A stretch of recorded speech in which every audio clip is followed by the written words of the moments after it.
You're listening to the Plastic Shift Podcast. Welcome to the Plastic Shift Podcast.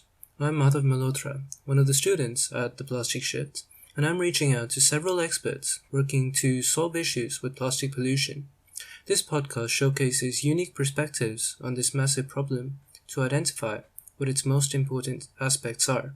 Today, I'm interviewing Dave Lefebvre, the Director of Public Affairs at RecycleBC, an organization that represents businesses in British Columbia when it comes to finding sustainable methods of recycling waste from their products. I'm really excited to hear Dave's perspective on how producers can help address these issues with plastic pollution. Thank you for joining me today. It's really great to hear from you and get a bit more insight into RecycleBC, extended producer responsibility, especially because it's so unique in North America. But I thought we could just start off by asking you, could you quickly summarize what RecycleBC is and what your role there is? Absolutely, yes. So I'm the Director of Public Affairs for RecycleBC. And RecycleBC is a fairly unique program, as you mentioned, in North America. It is the only full producer responsibility program for residential packaging and paper products in all of North America. Now, that does exist elsewhere in the world, but it is unique in North America. And what that means is that the province of British Columbia obligated producers who put packaging and paper products into the marketplace to be not only financially, but also operationally responsible for the collection and management of those materials through a regulation. And so those producers came together and formed RecycleBC. We are a nonprofit organization, and we are 100% funded by the producers who are putting packaging and paper product into the marketplace here in British Columbia. Yeah, and as you mentioned, it's really amazing to see how the models in Europe for extended producer responsibility are coming back over to North America in the forms of these programs. And I'd quickly like to ask you about how would you say extended producer responsibility works for someone listening in that hasn't heard of this? Absolutely, yeah. So there are different ways that extended producer responsibility can be brought into play. It is typically brought in by a provincial government. And so they would draft a regulation which would obligate producers on behalf of their materials. In British Columbia, there's well over 20 different extended producer responsibility programs for a variety of products, everything from used oil to batteries, to electronics, to household appliances. So we are not unique in terms of the concept of full producer responsibility. Where we are unique is the type of full producer responsibility and the breadth of that regulation here in British Columbia. If you look across Canada right now for residential packaging and paper products, there is extended producer responsibility in Saskatchewan, Manitoba, Quebec, and Ontario. In all of those systems, the responsibility that falls upon producers is to pay a portion of, or up to 100% in the case of Quebec, of the costs of collecting recycling by municipalities. So that is a form of extended producer responsibility that we refer to as shared responsibility, where producers have a financial responsibility and municipalities have an operational responsibility. In British Columbia, what is unique in all of North America is that producers not only have a financial responsibility for 100% of the costs, but they also have that operational responsibility. So it is RecycleBC's responsibility to collect the materials across the province and ensure that they are managed responsibly to end of life. And with this new system of extended producer responsibility, could you quickly describe how it's been useful in improving the status quo of the industry, particularly before it was implemented in BC versus after? Absolutely, yeah. And really to understand the impact that RecycleBC has had, we really do have to take a trip back to before full producer responsibility existed in this province. So prior to the existence of RecycleBC, British Columbia was not unlike all of the other provinces in Canada, where each individual municipality was tasked with the collection of recycling. Municipalities chose which materials they wanted to recycle. They chose how to recycle it, or how to collect it, sorry. And then they were tasked with having to market those materials on the world stage. What you ended up with was a number of different communities choosing very different systems, and that creates a fair amount of confusion amongst residents. So one of the key things that changed in 2014 when RecycleBC was formed is RecycleBC brought in a standardized basket of materials for the entire province. So it meant that it didn't matter if you lived in Vancouver or Coquitlam, Kimberley, or Prince George. Everybody is recycling and able to recycle the same materials. And that's really important because what it does is it reduces the confusion that consumers have around what can and cannot be recycled. And the importance of reducing confusion is because it's very much tied to the quality of the materials that you receive. If people know what they can recycle, then they have a better idea of what they can't recycle. And when you're trying to access markets for materials so that things can be recycled, being able to ensure that the right materials are being placed in the recycling stream and that those materials are of a good enough quality. And by quality, I mean free from contamination, free from residues.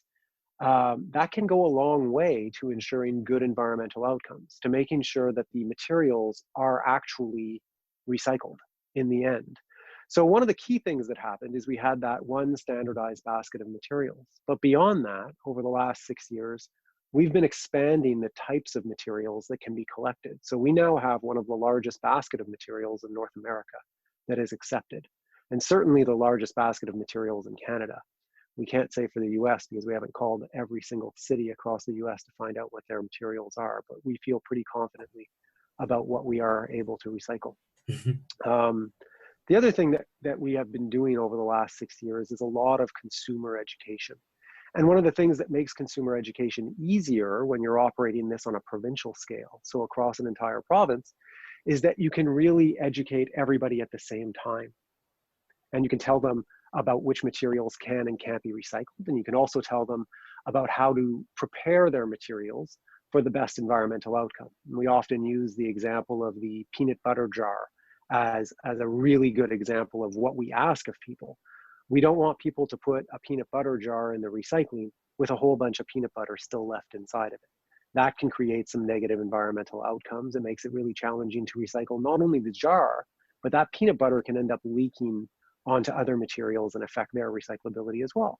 At the same time, we aren't asking people to scrub that peanut butter jar with soap and water. We just want them to give it a light rinse. We want to make sure that there's not a lot of residue left in it. And that results in really good environmental outcomes. It helps us access markets better. And that's really critical these days because there's huge challenges right now and have been for the last couple of years in regards to accessing markets for materials. Yeah, and it really seems like with all of these different benefits, it seems like there are so many different variables, so many different stakeholders involved, and it does seem very complicated. But having personally dug through the annual reports from RecycleBC, for everyone listening, I think that getting from the high level overview to the specific data, that's very useful in seeing like all the impact this program has had. But one question that still comes to my mind is, what are the problems that you're continuing to work on in the next 5 years in terms of improving in the recycling industry? Well, that's a good question. And just before I answer it, I want to touch on something that you just said there, because you mentioned our annual reports. And I should mention that I think that is also a critical element of improvement that has occurred over the last 6 years here in BC. Because we operate this program across the province, we are able to develop an incredible amount of data related to our activities. And that data allows us to really report meaningful information about what we are achieving. And that's what you find in the annual report. So I'm glad you had a chance to take a look at them. We have all of those annual reports vetted and validated by a third-party financial firm in order to make sure that the information in there is accurate. And we take a lot of pride in the fact that not only are we collecting these materials, but we're actually able to report really meaningful data about our results with this material. Your question's a good one. So you ask about what are some of the problems that need to be improved in the next 5 years. And certainly there's a number of things that can be done over the next 5 years, both industry-wide and also when we look at our program specifically, because we're still a young program. We've only been around for 6 years. One of the key things I think that we are looking at right now is really focusing on increasing our recovery of our producers' materials. So the regulation in British Columbia mandates that we recover a minimum of 75% of the material that our producers put into the marketplace. And we've exceeded that mandate. So last year we recovered 78%. You might think that at that point we'd be comfortable and that we'd be happy to stop trying to recover material and just stick there. But the reality is that it's an area that we're focused on very, very closely. We have started setting material-specific targets. So not just an overall target for all of the material that we collect, but also material-specific, looking at what percentage of fiber are we collecting. And when I say fiber, I mean paper products like cardboard or newsprint or things like that. We're also looking at what percentage of plastic are we collecting, glass or metal. And we've set targets to enhance each individual material category's recovery. That's something that we definitely think is important. And it's something that we're looking for people in British Columbia to help us with. Because at the end of the day, it really starts with a British Columbian resident's decision to recycle. As long as they're putting a decent quality material within the recycling stream, we're confident that we're going to be able to find end markets for those materials. And so we do a lot of work in terms of promoting recycling, in terms of educating people about what can and cannot be recycled, and maybe some opportunities for more materials that they can recycle. Another thing that I would say over the next 5 years, and this is both a RecycleBC thing, but it's also an industry, and not just recycling industry, but generally all industries.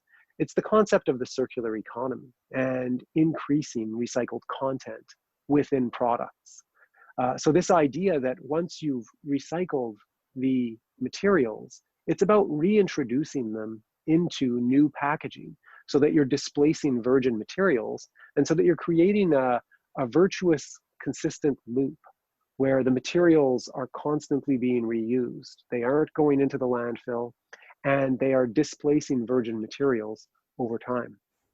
That is definitely another area that people should be focusing on in terms of solving some of the challenges that we have.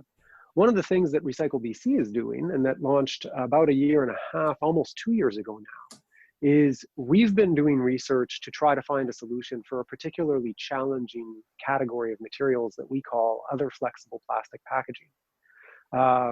Other flexible plastic packaging is really, it's plastic that is made up of multiple different types of plastic. And the examples that I would give you would be the netting, the net bags that avocados would come in or onions would come in. It would be the stand-up pouches that soup might come in, or the zipper pouch that deli meat would come in. All of those are made of different types of plastic, and that makes them really challenging to recycle at the scale at which we collect them across the province.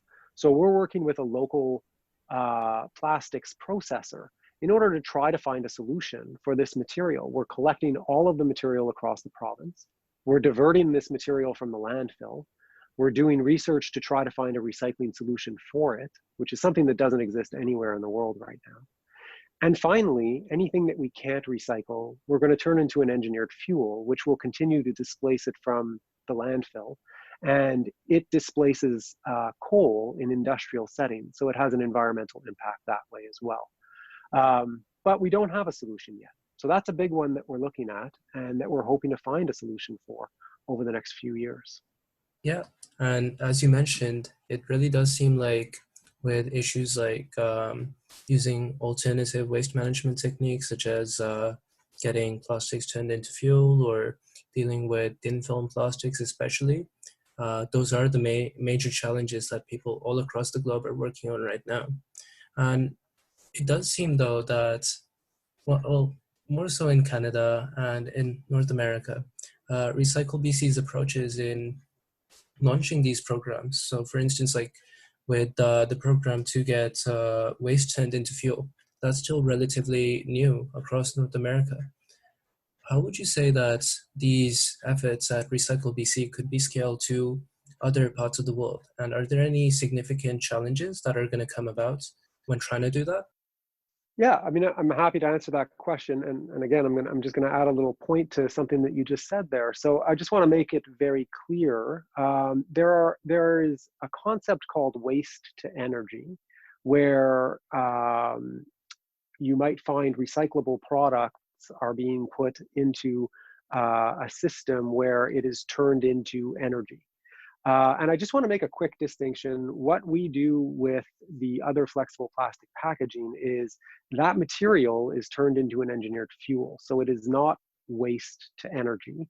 It is an actual product, a commodity that is sold to companies who then introduce that into their industrial practices. So I just want to make that clear. Just very important that we make that distinction, because RecycleBC doesn't burn materials and in order to produce energy. That is not something that we have as part of our pollution prevention hierarchy. But your question's a good one. So I would say number one, full producer responsibility, as you mentioned earlier, exists in Europe. But certainly when we look at the landscape across Canada right now, there is definitely significant interest in the area of full producer responsibility. So what we have here in British Columbia, I mentioned at the beginning that different provinces have a form of extended producer responsibility, but the government of Ontario is currently looking at a form of full producer responsibility. The government of New Brunswick is also looking at full producer responsibility. And there are other provincial governments and other municipal governments that are calling for this type of system. So you ask about, the idea of maybe scaling.